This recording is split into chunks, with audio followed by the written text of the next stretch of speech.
The email was polite, which somehow made it worse.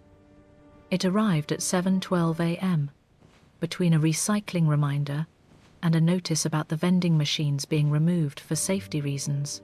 This one thanked me for supporting the transition and asked me to confirm that the old reading room was empty before the building was sealed.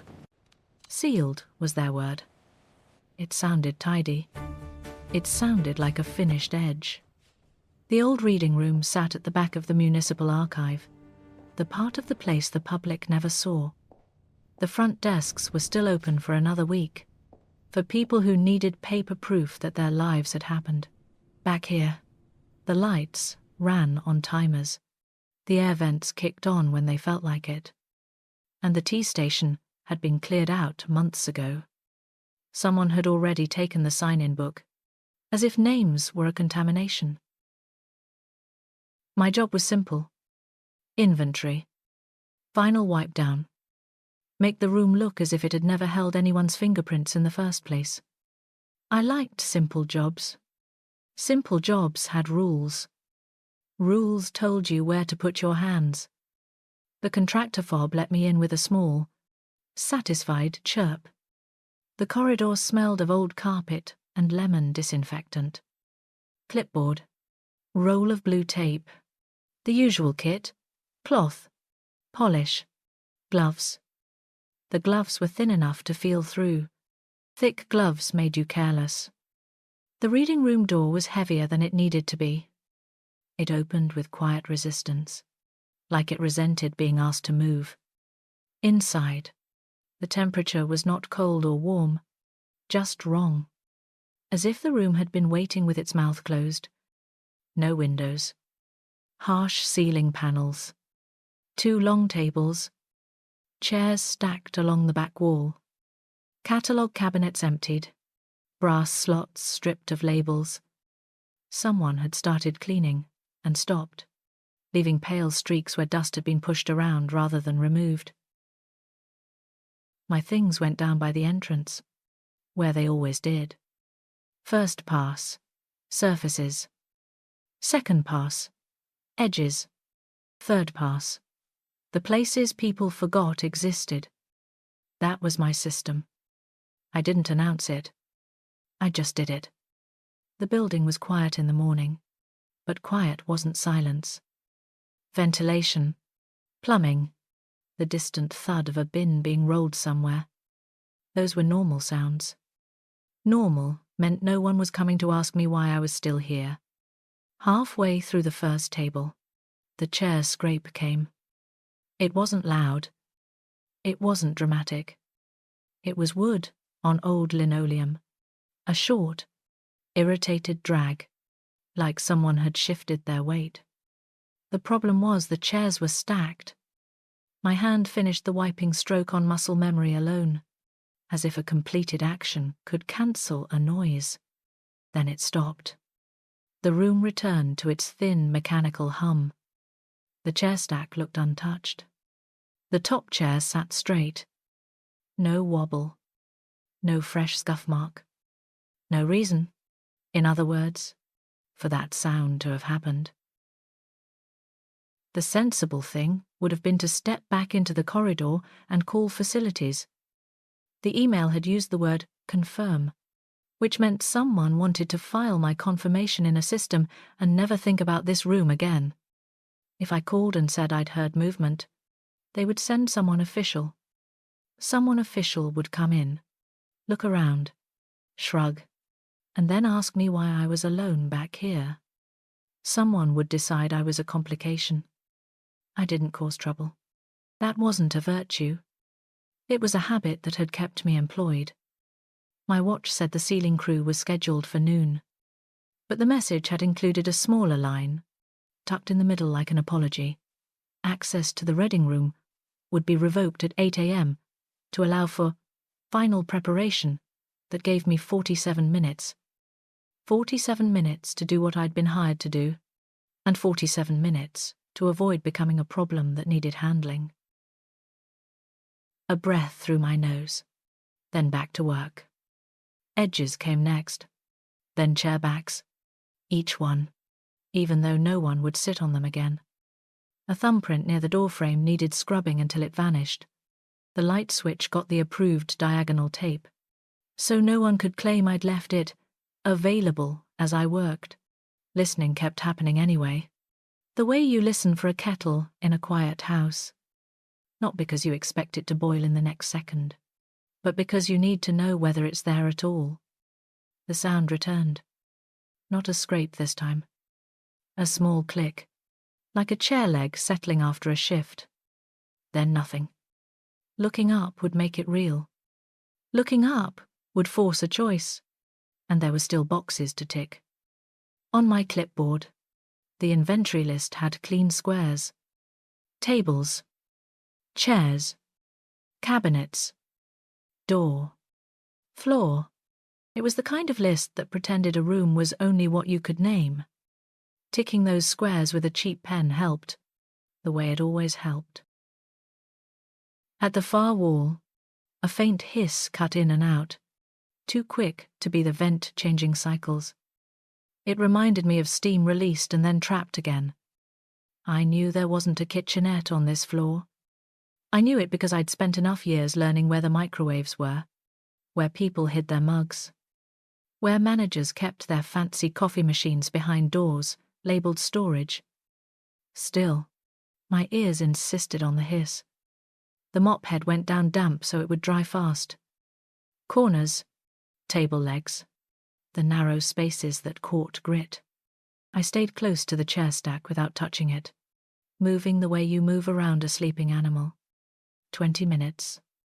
The trash bag got tied neatly and set by the door for pickup. The doorknob shone. The latch got taped too, because someone once told me it made a seal feel more official. The room looked empty now. Not just unused, but erased. In the center, listening again. Ventilation, plumbing, my own breath. The chair stack held its posture, obedient. Leaving would have been easy.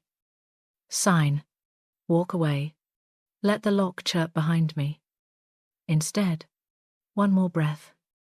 The room felt as if it was holding its own.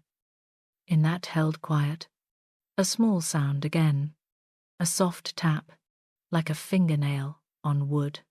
Quick and impatient, from somewhere behind the stacked chairs. First thought, rodent. Second thought, a person. The door. My watch. The ceiling crew arriving to find me back here with a mop like a weapon. Questions. Forms. The way my name would move from a friendly email into a complaint. The clipboard flexed under my grip. If no one is here, what's making noise? The lock chirped again when I stepped out, as if it approved of my progress. In the corridor, the air felt normal. The fluorescent strip lights buzzed with honest ugliness. A cart sat by the service elevator, abandoned mid-task. Somewhere in the front offices, a phone rang and rang until someone answered it. Ordinary noises, stitched together into a day. Those noises could have been permission to leave the reading room alone. They weren't. Back in I went, pulling the heavy door until it clicked. Procedure made a good excuse, so I used it. Recheck the tape. Make sure the trash bag wouldn't leak. Anything that sounded like work. Inside, the room waited with that wrong temperature. Ventilation hummed as if nothing had happened. The chairs were stacked the same way. The floor was clean enough to show a weak reflection of the ceiling panels. Crouching by the chair stack put my face level with the lowest seats. Ridiculous for a woman in her 60s, but I did it anyway. Droppings. Chewed paper. Any thin, innocent evidence of a mouse, because a mouse would be a solution. There was nothing. Not even dust. Not where it mattered. Standing again, listening. Nothing moved. Nothing settled. The room made its own quiet. That was when I heard it. Not a sentence.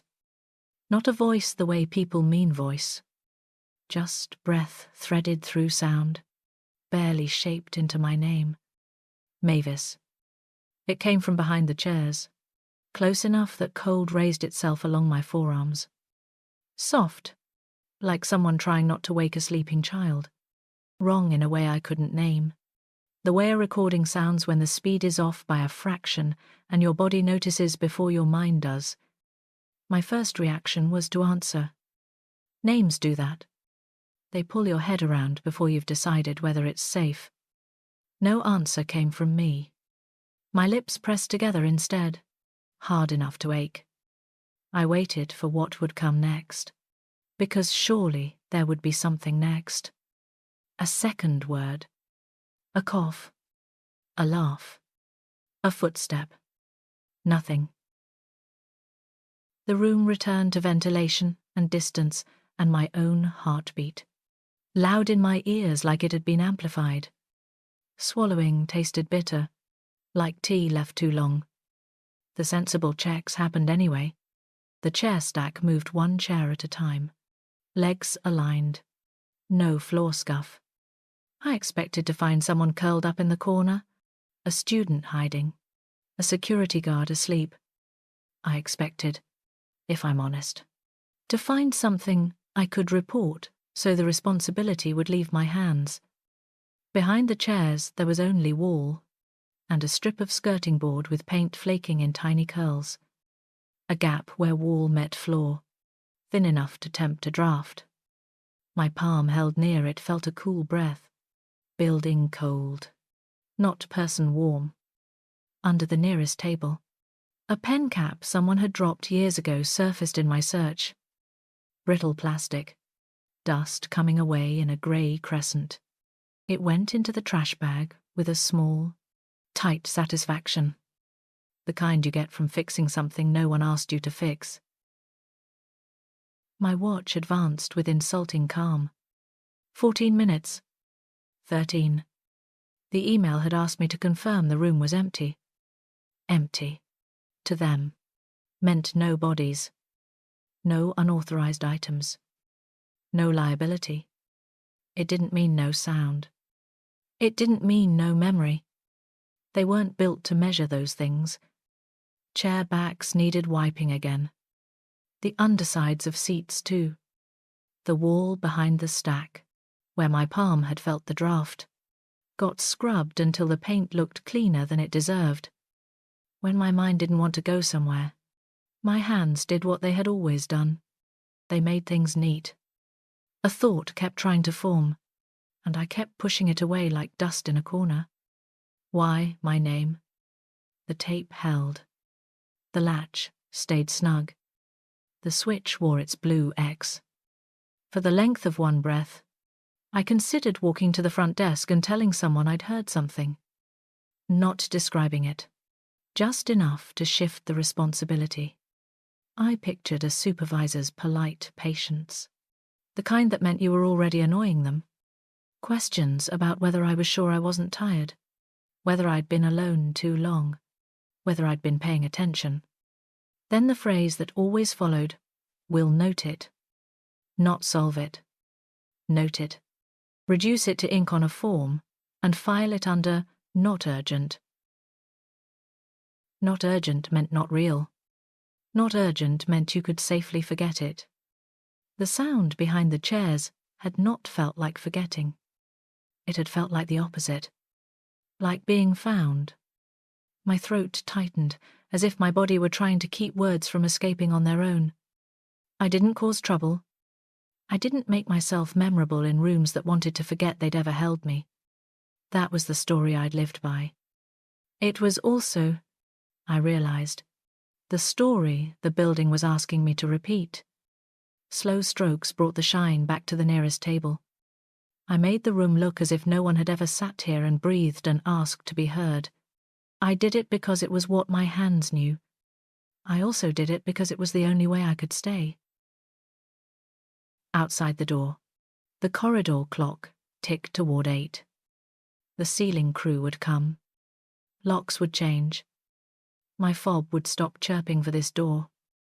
My name would disappear from whatever schedule had put me here. The last empty box got checked. My signature went down thin in the provided space, as if even ink was trying to be careful. At the threshold, hand on the doorknob, I listened one more time. Nothing moved. Nothing spoke. The room held its wrong temperature and its hum. Maybe I had imagined it. Maybe my brain had filled in a sound the way it fills in missing words when you're half asleep. Maybe a draft had shaped itself into something familiar. That explanation was safer. I didn't choose it. The door closed. The lock clicked. My face stayed blank. No report. No mention of my name. The trash bag went out as if it weighed more than it did. And as I walked away, the question stayed with me. Quiet and impossible, like a note you can't unhear once you've caught it. Why would it know my name? I kept my face blank all the way down the corridor, as if the building could read it and decide whether to test me again. When something didn't fit, my hands did what they had always done. They made a list. The list was already there, printed in a clean font with little boxes, but rewriting it on my own paper steadied me. Table surfaces, chair backs, door hardware, baseboards, light switches, floor corners, behind chair stack, underlined twice. My watch said 7:49. Staff would drift in soon with travel mugs and tired jokes. Someone would ask how my morning was, and I'd say, "Fine, thanks," as if my name hadn't been breathed at me by an empty room. No one got told. Not a person, not even the air. The supply closet still needed restocking, so that's what happened. Fresh cloths, another bottle of polish, a new mop head. None of it was necessary. It just looked like competence, and I wanted something that looked like that. Timestamps went onto the private list, though the official form didn't ask for them. 7:56, scrape. 7:58, hiss. 8 o'clock, name. Ink made it feel manageable, like noise could be boxed the way dust could. The polish smelled faintly of citrus and something older, like wax warmed by hands that were no longer here. When the cloth moved, it made a soft shush that filled the spaces between other sounds. That shush was mine. Chair legs showed no fresh scuffs, the kind you get when wood drags fast. The floor seam gave me no grit, no splinter. If something had moved, it had been careful, or it hadn't needed to touch the floor the way a person would. That was a thought I didn't want. Procedure pushed it down. Distance from stack to wall. Count the chairs again. 22. Still 22. A laugh tried to rise, dry and tired. Counting chairs like sheep, as if that would put the room to sleep. It stayed swallowed. Back in the old reading room, the air held that neutral wrongness, like a decision already made. Chairs stacked the same way. Table still shone. Tape still crisp. So it started over. People misunderstood cleaning. They thought you did it once and you were done. The work lived in repetition. Improving a place could be controlled. The nearest table got wiped again. Slower this time, while my ears did their own work. Yesterday could have been a draft. A settling chair. Nerves making a shape out of nothing. The hiss returned. Faint, but clearer than before. From behind the chair stack, low to the ground. Like steam trapped under a door. Anything with edges got checked. The taped X on the light switch. Tape on the latch. The floor mark for the cart. The hiss cut off. In the cut-off came a small clink, like a spoon against a cup. There was no tea station. I had watched them clear it out. one item at a time, as if removing mugs could remove the need for them. The chair stack drew me down again. The bottom chair slid out an inch, just enough to see behind it. Bare wall, chipped skirting board, clean floor. The clink came again. Closer. Not loud. Not theatrical. Just there. My hand stayed on the chair leg. If there was a person back there, forcing a scene would be the worst way to find them. If there wasn't, moving too fast would make me feel ridiculous. And ridicule was another kind of trouble. Another inch. Something shifted against the skirting board with a soft, papery drag, almost too small to hear. My fingers found it before my eyes did. A thin strip of receipt paper, folded and dusty, lodged where the wall met the floor as if it had been pushed there on purpose. The print was faded. The corners were soft with age. A bus route number sat near the bottom, and a stop name in block letters that didn't ring a bell. I didn't read it twice. I didn't hold it up to the light. I simply folded it smaller and slid it into my pocket. The way you pocket something you might need later and don't want anyone else to notice. The chair went back into the stack. Alignment restored. Habit as disguise. At the table, a box got ticked. Chairs secured. Written in small, careful letters. The next sound was breath, but not my breath. A soft exhale, the kind someone makes when they are about to speak and then decide not to. Close enough that my scalp prickled. Turning would mean admitting there was someone to turn toward. The exhale came again, and with it the slide of paper, slow and careful, like a sheet being pulled from a stack. Clive used to do that. He wasn't an archivist. He worked building maintenance most of his life. Pipes, filters, valves. But at home he read the way some people pray.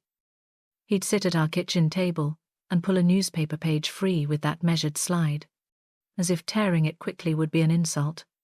On weekends, he'd bring me tea and set the cup down with the smallest sound, spoon tapping the rim once, by accident, every time. A way of announcing himself without words.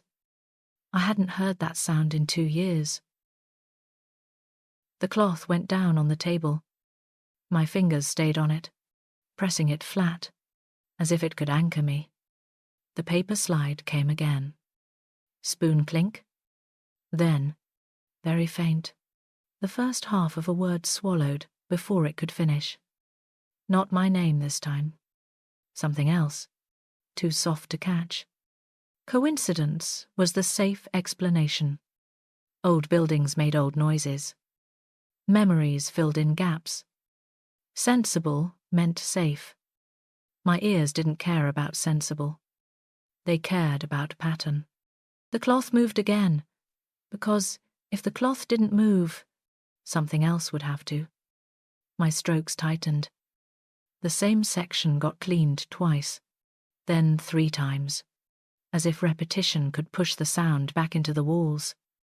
The fragments kept coming. Paper slide, spoon clink, soft exhale. Never a full scene. Never a voice I could hold. Just the outline of a habit. Walking out was still an option. Making it someone else's job was still an option. Instead, the smallest possible thing happened. My head tilted a fraction. 1 extra beat of listening, then hands back to work. The exhale came close, almost behind my shoulder, and the paper slide stopped mid-motion, as if whoever was doing it had noticed me noticing. I straightened and wiped harder, louder, letting cloth on laminate be my answer. My watch said 8:03. The cut-off had passed, and yet my fob still worked. A note went onto the private list, then stopped with the pen hovering, because writing it down made it real in a way the air did not. Sound intrusion, increasing. The pen capped.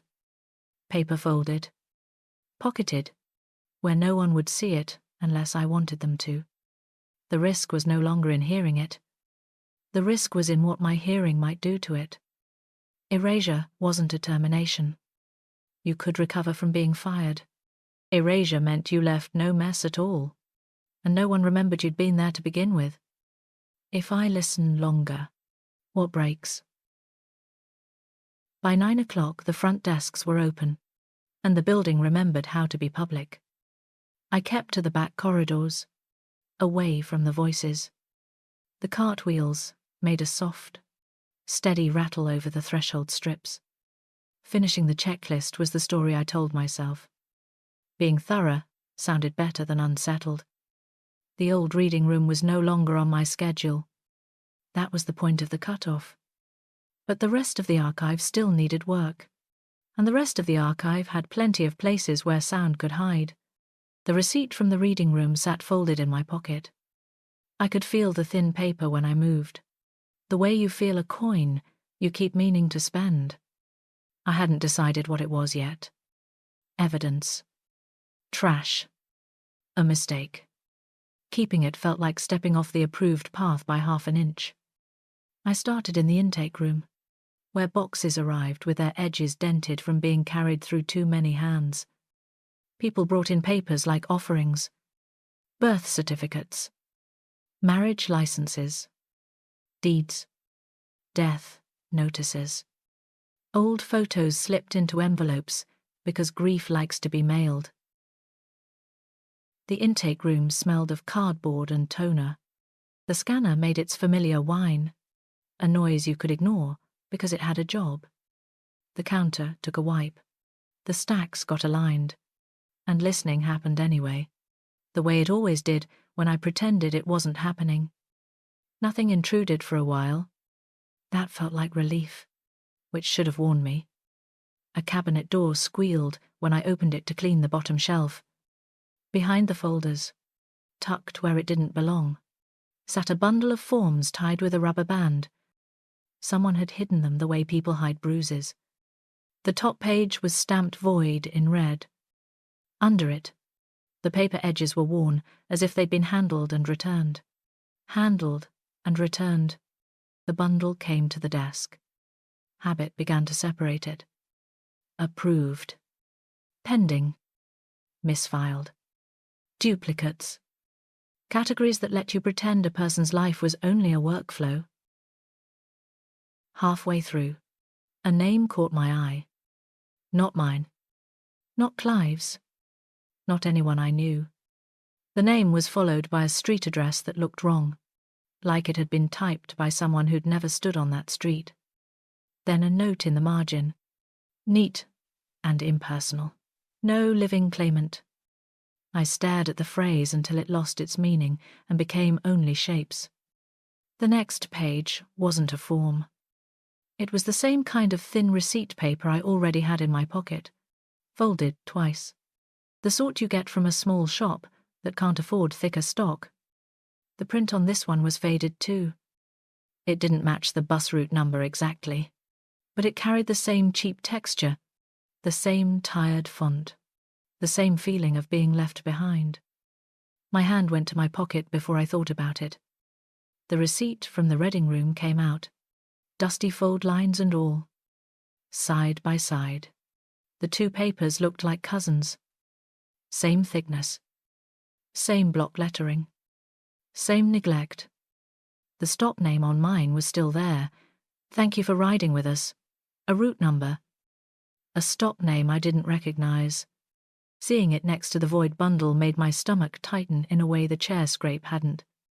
This wasn't a single odd noise anymore. It had paperwork. When I read the stop name again, sound rose in my ears that did not come from the intake room. Distant, layered, like hearing a city through a wall. A bus engine idling. A soft beep as doors opened. A voice, flat and automatic, calling out the stop. The voice did not say the name clearly enough to be a recording, and not vaguely enough to be imagination. It hovered in the middle, as if the building itself was trying to remember what it had once heard. My cloth stopped moving. A clean counter did not matter in that moment. What mattered was that I had never been on that route. I had never waited at that stop. I could not place it on any map in my head, and yet my ears insisted it was real. The sound lasted only a few seconds. Then it dropped away, leaving the scanner whine and the air vent and my own breathing. Too loud. Both receipts stayed in my hand, careful, as if they might tear if I looked at them too hard. The stop name was printed in block letters, the last few smudged. The other receipt had its own smudges, its own tired edges, as if being handled had been the only way it stayed alive. The terminal on the desk waited in its blank, obedient way. I typed the stop name into the search field. Key taps. Pause. More key taps. Enter. The screen returned nothing. No record.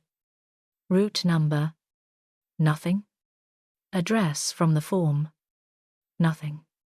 It was as if the words were all made of dust and I was pressing my finger through them, expecting resistance, and finding only air. I refreshed the page twice, the way people do when they think the internet is a mood. The cursor blinked, patient and stupid. Spelling got checked. Spacing got checked. I copied the words from the receipt and pasted them in, as if the machine would trust its own text more than mine. Then I tried the phrase from the margin instead. No living claimant. The system did not recognize the phrase as a tag. It recognized it only as text. Something a human had written in a space meant for humans, not for databases. I sat back and listened to the intake room again. It sounded normal. That was what made my stomach twist. Normal sound, normal light, normal systems, while something else bled through in thin slices. If it was only Clive, I could have told myself it was grief and habit. A private haunting. But this wasn't mine. This belonged to someone I would never meet. The impulse was to make a new category for it. An investigate stack. An flag stack. An ask someone stack. Then I pictured what would happen if I flagged it. A ticket would be opened. A supervisor would glance at it between meetings. Someone would decide the file wasn't worth time. Someone would close the ticket with a polite note. Closed. Archived. Resolved. Words that didn't mean what people thought they meant. My email pinged then. A soft chime from my phone. I almost ignored it, but the sound tugged at the same part of me the chair scrape had. Subject line, transition support. The message thanked me for my work and reminded me that anomalous materials and environmental irregularities should be reported through the proper channel. It did not accuse. It did not threaten. It was written in the smooth voice of a system that assumed compliance was the natural state of the world. At the bottom, one line stood out, tucked between bullet points like a courtesy. Records are not maintained for living claimants. Same phrase as the margin note, but cleaner. Official. Free of handwriting. My thumb hovered over reply. I could have asked what it meant. I could have played dumb. I could have done what I'd done my whole working life. Ask permission to be confused. Instead, the phone got locked and set face down on the desk, as if that could keep the words from sticking to me. The void bundle went back into the cabinet, not in the front where it belonged, behind the folders, under the shelf lip, where it had been hidden. That was the sick part. My hands knew how to hide things as easily as they knew how to clean them. The counter took another wipe, slow and thorough, until citrus filled my nose and crowded out the imagined diesel of the bus. Then I stood there, listening, waiting for the automatic voice to return, waiting for the system to speak again. Who decides what's worth keeping? I told myself I would forget the bus stop name by lunchtime. That was my real skill, if I was honest. Not polishing tables, not taping latches, forgetting on command. The intake room got finished. Supply use logged. Mop head replaced. Daily sheet signed with the same thin signature. All the small proofs that I was still a person the building could rely on. And then, without planning it, I found myself back near the old reading room, as if my feet had made a decision my mind hadn't approved. The service corridor was quieter now. Public noises stayed out front. Back here, you could hear the building settle. You could hear the ductwork click as the temperature changed. You could hear your own joints if you stood still long enough. The door was still there. The tape was still on it. The official cutoff had come and gone, and yet the lock did not protest when I tried my fob. It chirped. Small. Satisfied. Inside. The room felt less like a place and more like a file left open on a desk. Chairs stacked. Tables clean. Air holding that wrong neutrality. Crossing to the nearest table was what you did when you were trying to pretend nothing had changed. The cloth came out. One wipe. A long stroke across the laminate, and the cloth made its soft shush. On the second stroke, the shush changed. It wasn't louder. It wasn't sharper. It was as if the sound had been answered from somewhere else in the room, like two surfaces rubbing at once. In the same rhythm, I stopped mid-stroke. The cloth froze under my palm. My hand stayed there, pressed flat. For the first time since yesterday, I did not make myself finish the motion just to prove I could. In that held silence, a faint tap came from behind the chair stack. Not impatient, not random. A single tap, then a pause, as if waiting. My throat felt dry, and I hated that my body was reacting like this to something I could not point to. My hand lifted. The tap came again. Same spacing. Same pause. That was when it became impossible to keep telling myself it was a draft. Drafts did not wait. Drafts did not keep time. The cloth went down carefully, as if setting down a thought. The room did not go quiet. It hummed, as it had before, but the hum felt watched. The clipboard came out. Blank sheets lived at the back. One got torn free. The paper made a dry rip that sounded too loud in the room. The hum shifted, almost imperceptibly, as if the room had leaned in. I didn't like that. The bus stop name went onto the sheet in block letters, the way I used to label storage boxes. The paper got set on the table. Nothing moved. Nothing spoke. I slid the paper an inch to the left. From behind the chair stack came the smallest scrape, like a chair leg settling, but it was too clean, too precise. An answer. The paper slid back to its original place. Silence. Then a soft clink, like a spoon against a cup. My skin went cold. This was not a person hiding. A hiding person would breathe wrong. A hiding person would shift weight. A hiding person would make mistakes. This did none of that. This was response. Pattern. An echo that knew when it was being observed. A set of rules. The thought landed in me like a weight. It wasn't trying to scare me. It was trying to be registered. The intake room returned in my mind. The void stamp. The margin note. The clean line in the email. Records are not maintained for living claimants. Not poetry. Policy. I had spent my working life around policies. I knew what they did. They took messy reality and forced it into boxes. They decided what counted and what didn't. And once something didn't count, it became surprisingly easy to treat it as if it had never existed. The stacked chairs held their posture. Blank wall behind them. Nothing visible that could explain the timing. The answers. Understanding arrived anyway, unwanted and clear. This wasn't a ghost. It wasn't a soul with unfinished business. The kind of story people told to make the world feel moral. This was what was left when a record was dropped. When a file was marked not worth maintaining. When the system shrugged and moved on, what remained wasn't a person. It was residue, a sound fragment of use, a strip of habit, a line of text that had nowhere to be stored. It made sense in the worst way. The building had heard 1,000 lives pass through it. The system had kept only what it had been told to keep. The rest had nowhere to go, so it bled into the places that were being closed, like water seeping into a crack.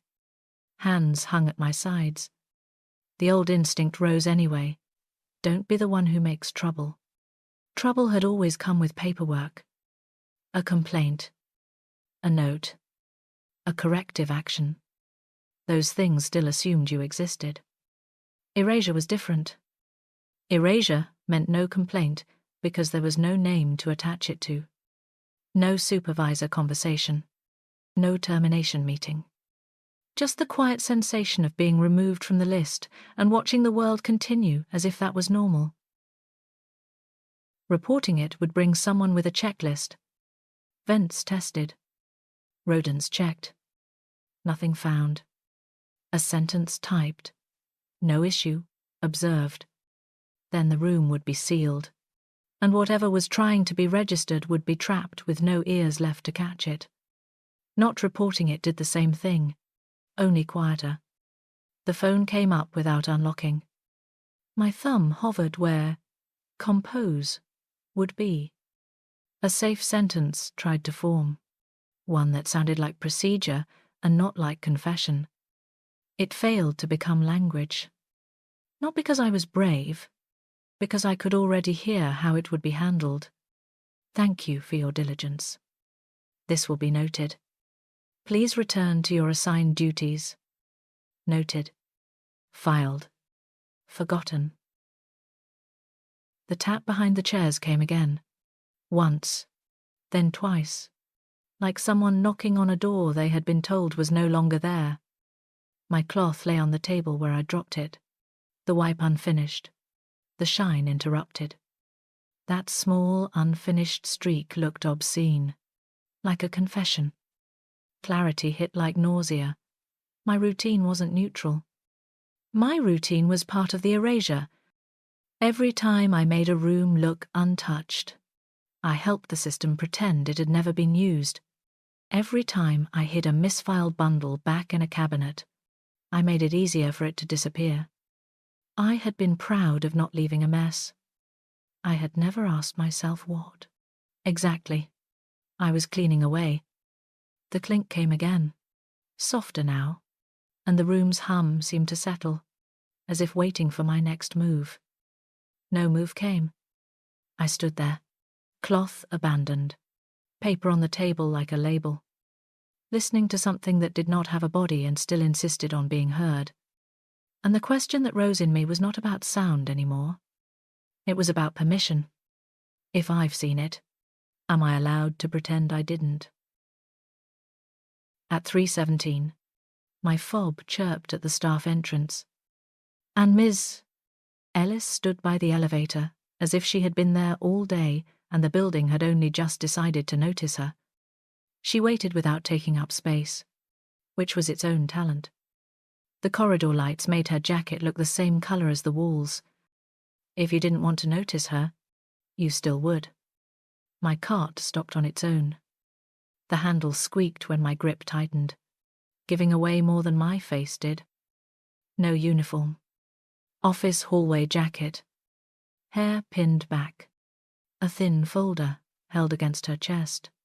Not defensively, just precisely.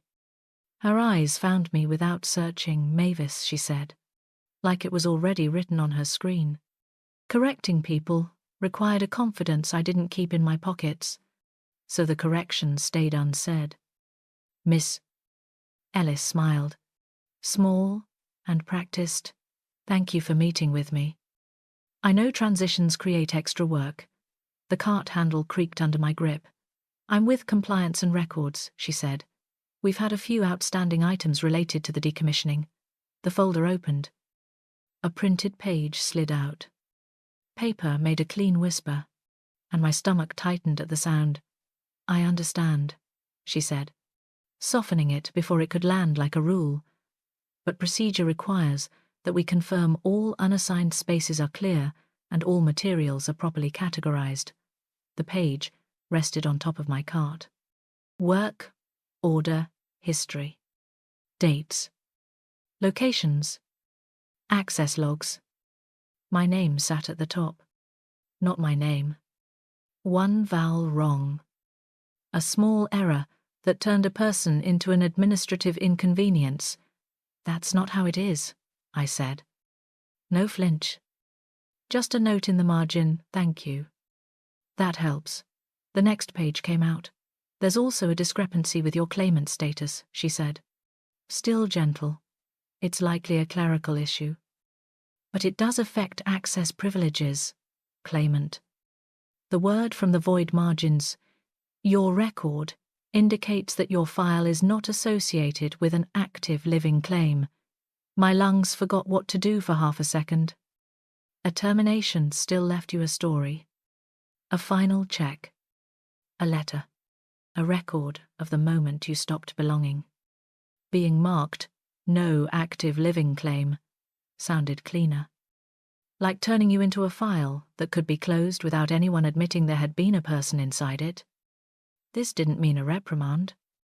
It meant being unpersoned in the cleanest way possible, removed from whatever list allowed you to exist inside their systems.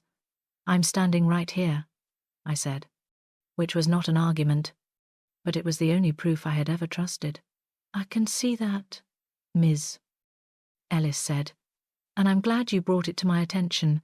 There's an audit window tomorrow, she added. Standard for sealed spaces. We review access logs, unprocessed materials, and any anomalies. What happens if there's an anomaly slipped out before I could stop it? We contain it. We document it. We resolve it. Resolve? Like a ticket. Like a complaint. Like a sound. Until the audit completes, she said. I need to ask you not to access the old reading room. Need to ask. Not a command. A request, wrapped in procedure. Nodding was what I did when someone else might have to handle the consequences of my refusal. Then, against my own habit, if you fix my record. Who pays for the mistake? Ms. Ellis's eyes dropped to the wrong vowel. I understand, she said quietly. But procedure requires that we follow the file as it exists, and that was the cost. The file came first. The person came later, if there was time. Who pays when I fix what the system misfiled? The audit began at 10 a.m., the way weather began, by changing the air. The morning went to visible work. Counters, bins, printer paper. Harmless tasks that proved I belonged on the safe side of the building. Tape kept turning up in my hands anyway. Tape meant closure. Tape meant a line you didn't cross. At 9:52, my phone chimed with a reminder I hadn't set. Audit window. Location code. Access required. Courtesy, I told myself. Procedure, more likely. The back corridor took my footsteps and made them feel like evidence. In the service alcove, my palms wiped themselves on my apron, then remembered there was no apron. The motion happened anyway. A habit looking for fabric. Ms. Ellis waited near the elevator with a small rolling case and that thin folder. Her calm made the hallway feel narrower. Her eyes checked my hands. Then my face, as if sleep had become another field on a form. "Thank you for being punctual," she said. Punctual was the only virtue I could offer without lying. The case opened on a folding tray, a tablet, a portable scanner, a sealed packet of forms. Paper rasped when she separated it. That sound crawled under my skin. Paper had become a trigger, which was an embarrassing thing for someone who worked in an archive. My fob got scanned. Then the scanner met the reading room door. One satisfied beep. The lock clicked as if it had been waiting for official permission. Inside, the room looked erased. Stacked chairs. Shining tables. Nothing out of place. The unfinished wipe streak was gone. That should have reassured me. It only made me feel as if the room had learned to hide. Ms. Ellis set the tablet down and began her checklist in a low, even voice. Hardware. Lights. Cabinets. Floor. Chair count. A light panel got tested. The door latch got tested. The corner where the skirting board peeled received a small, careful touch.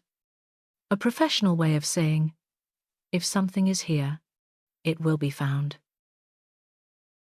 When she reached the line that mattered, her voice didn't change. Environmental irregularities, she read. Any observed? My mouth went dry. The room answered before I did. A faint hiss slid under the ventilation hum, low and steady, like a kettle waking. Then, from behind the stacked chairs, 2 soft taps. A pause. 2 taps again. Ms. Ellis turned her head slowly. Interested in the way you became interested when a test finally produced a result. She didn't step toward it. She didn't call out. She simply held still and listened, letting the space show its own behavior. The hiss stopped. The taps stopped. Thin mechanical quiet returned, as if the room had proven it could speak and then chosen not to. Ms. Ellis looked at me. Have you noticed that before?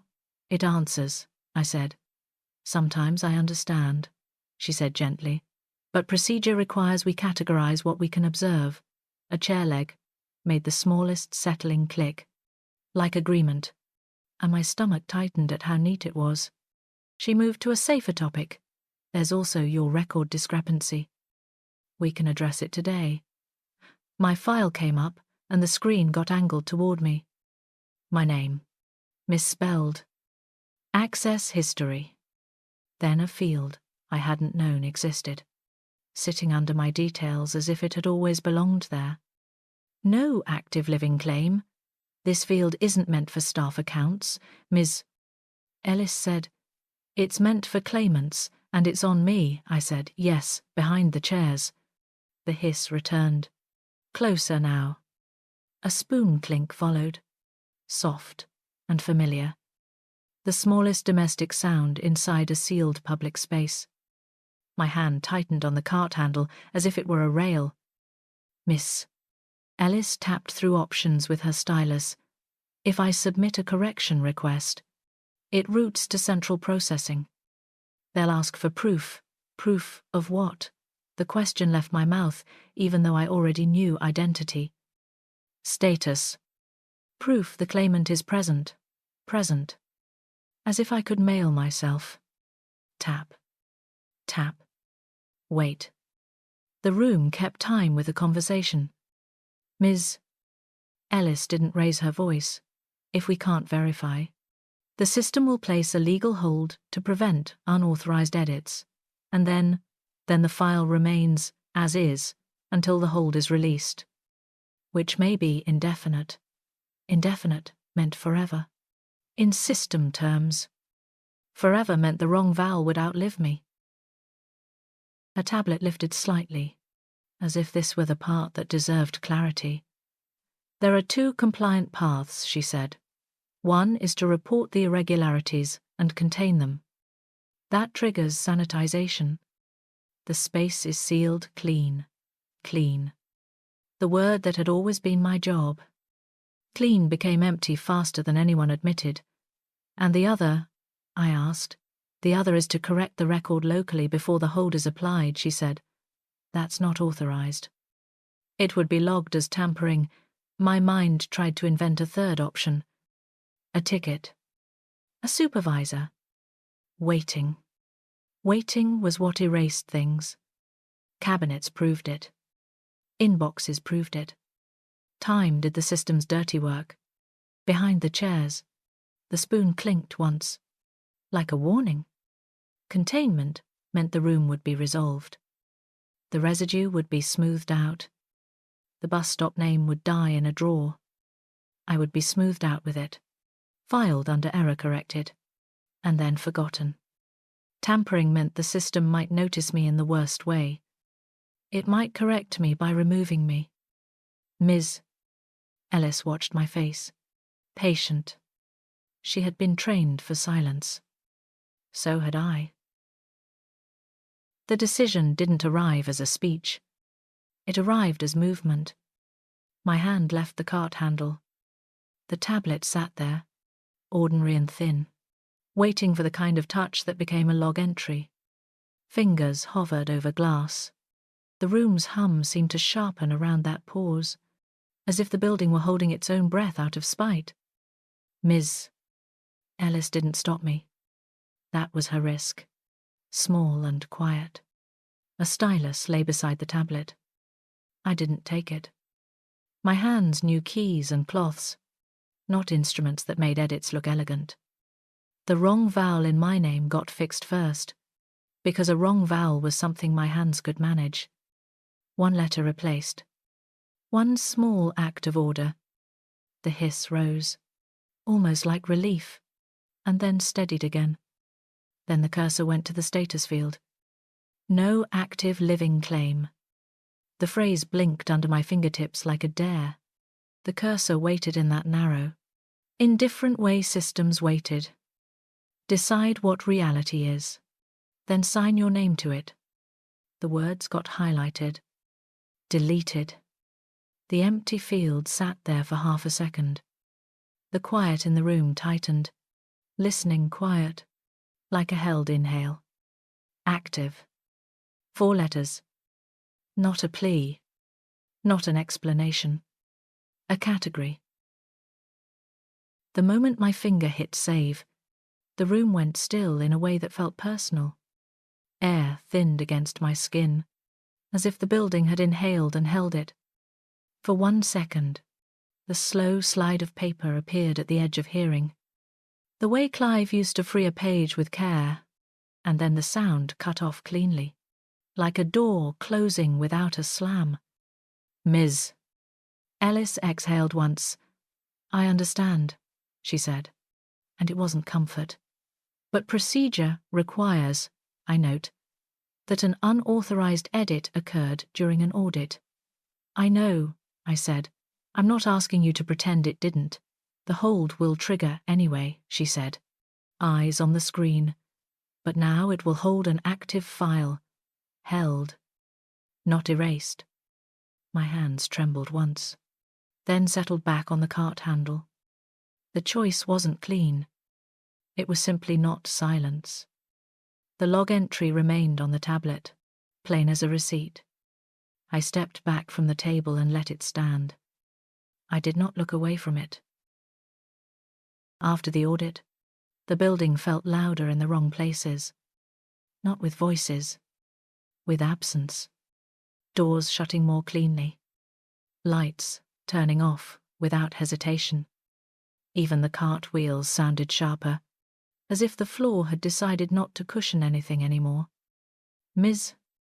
Ellis left the corridor without a scene. No threat. No lecture. She rolled her case away and let procedure do the rest. The last thing she handed me wasn't a warning.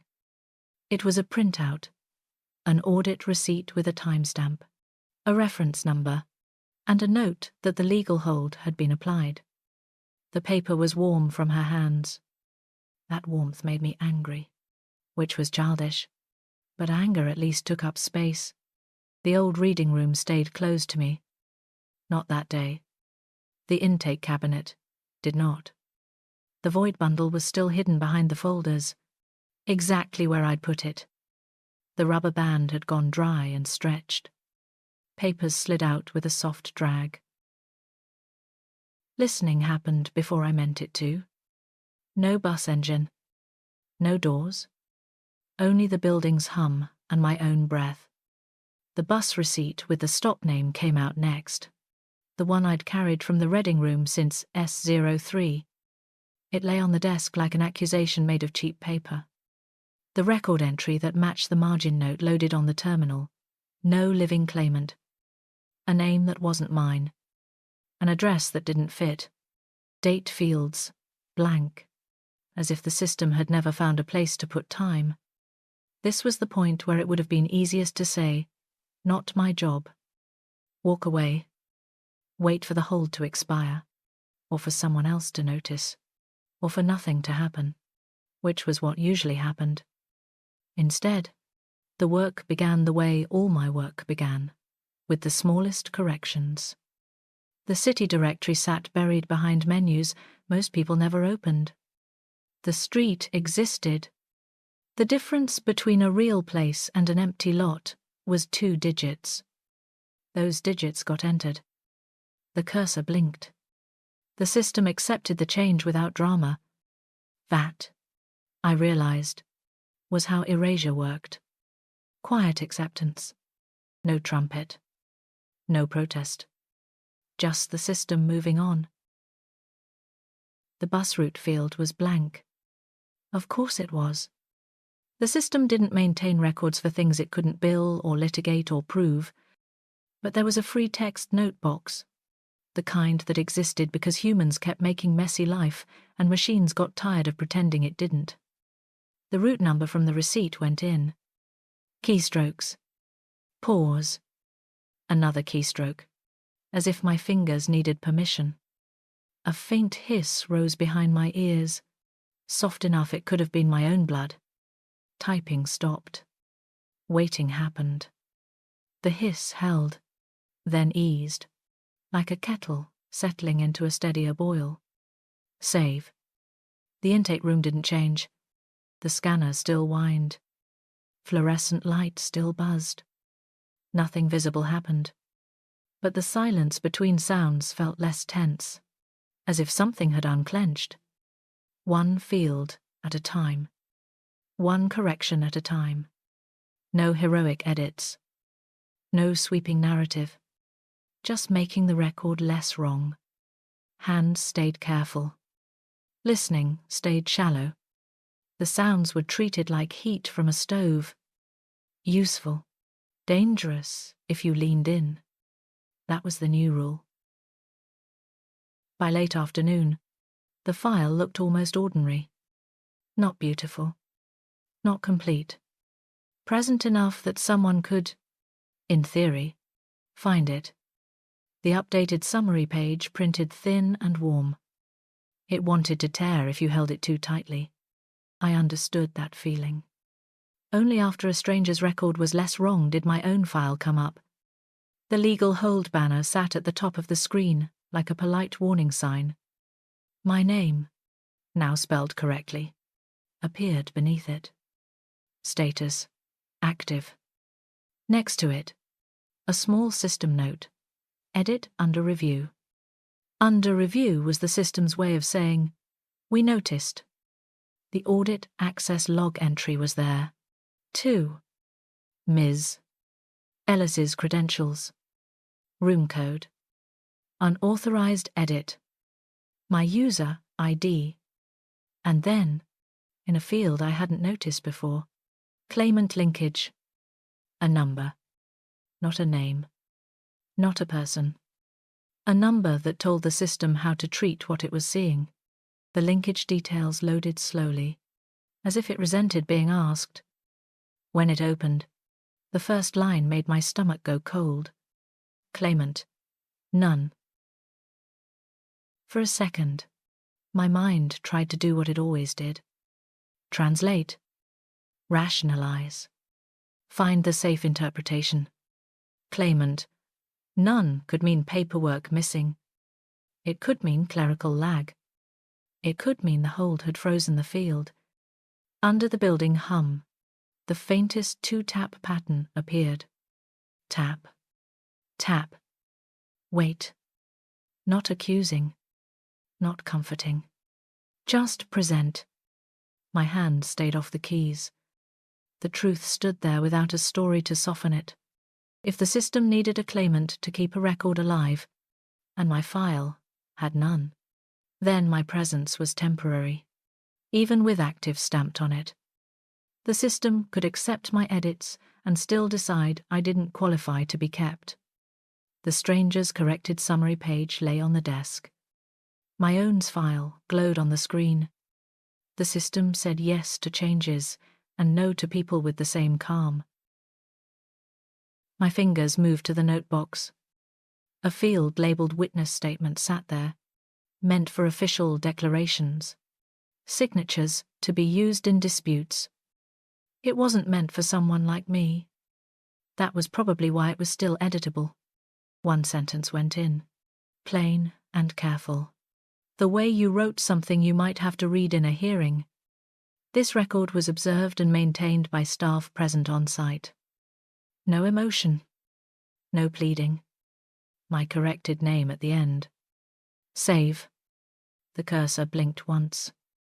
The system accepted it. Quietly. Without applause. After that, the intake room seemed to hold its breath. Then, from somewhere that wasn't the intake room, the softest hiss returned. The one that had started all this. A kettle beginning to wake in a place that should have been empty. The hiss rose, then steadied, then thinned, as if someone were turning a knob down with care. Not abruptly, not like a switch, like a hand that knew what it was doing. For a moment, I waited for a voice, for my name, for an answer that would make this feel like a story with a clean ending. Nothing came. The hiss faded until it was indistinguishable from ventilation, then gone entirely. The building's hum remained. The fluorescent buzz remained. My cart sat by the door, obedient.